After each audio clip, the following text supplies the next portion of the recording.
Hello there, Seraph17 once again. This is my E3 2018 coverage, and this is my favourite game of E3. It is called Sekiro, Shadows Die Twice. This is slowed down to 50% speed, and as you can see we have a burning temple with a large bronze or gold statue, and then we have these strange multi-armed statues here, these carvings. You'll notice that this man is carving statues that only have one arm. There is the bowl cut of the century on the strange kid who could turn out to be quite important. Here is the character that you play as, the lone wolf, one-armed lone wolf guy. Here is Munashige Tachibana, about to fuck us up in the prairie, which looks very atmospheric and very brooding. There it was, the kill shot that looses the arm from his torso. Drops to his knees, wakes up with a strange ashen scar on his face. I wonder if that was there before. And there is our first glimpse of his weird, massive-handed prosthetic, which in a lot of footage, the proportions of this arm are very... is it Hirana Kouta? I forget the guy's name who did Hellsing, but his proportions seem really long. Very reminiscent of Bloodborne, how some of the townsfolk in Yharnam had arms longer than they should be. A little bit like that. But if you keep your eye on it when he's moving through the world, you can notice that it juts out in an awkward angle and it makes the arm look kind of weird. See it there?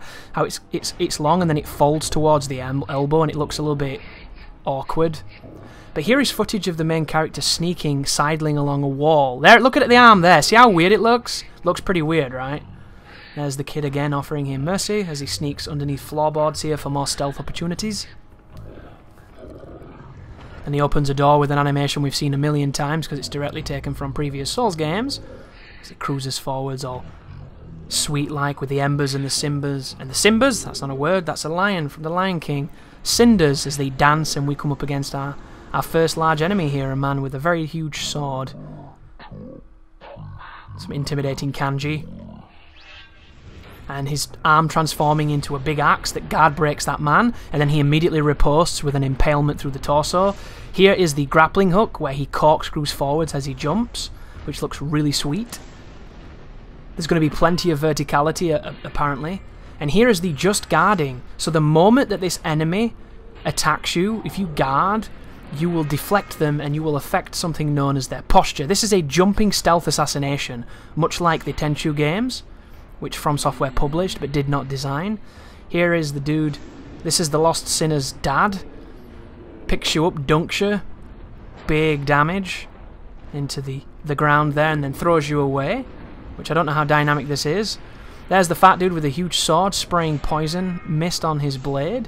There's a deflect, there's another deflect. Then there's a charge attack from the main character, there's a perfect deflect. That is not a perfect deflect, that one fucked him up for some reason. There's his arm looking all weirdly long. He falls down, and then the game makes a big fuss here about how dying is not the end, or how death will come difficult, and then he starts to revive, which there's not too much known about this mechanic, other than that you can activate it at will, and when you die the enemies will lose interest, so you can get up and then proceed to stealth attack them, or get some kind of advantage, but it will not be something that will be exploitable, and it will not be something that makes the game easier, according to the director, so do not fear. But here he goes, sneaking up on this dude, stabbing him in the back of his neck. Lots of smoke and fire and burning buildings around them. Great atmosphere, great aesthetic. Here's a really creepy looking centipede coming out of this weird dude, who looks a little bit like the bad guy from Thundercats. Here's the guy on the horse, ripped straight out of Ninja Gaiden. This dude also seems to have a grappling hook as well, as he swings at us with very cool looking spear which can grab you and toss you into the air. Here is a jump. Rare footage of a jump that doesn't look garbage in a Souls game or a From Software game. There is a grappling hook attack. There's a perfect deflect on the spinning lance. Here is him throwing the firecrackers with his other arm attachment, which scares the horse into jumping upwards into a big stab. And here is the title screen. Sekiro! Shadows Die Twice. And then we have footage of him walking across a precarious bridge in this snowy valley, and then he gets attacked by something out of Hyperborea, which is a huge Conan-esque serpent.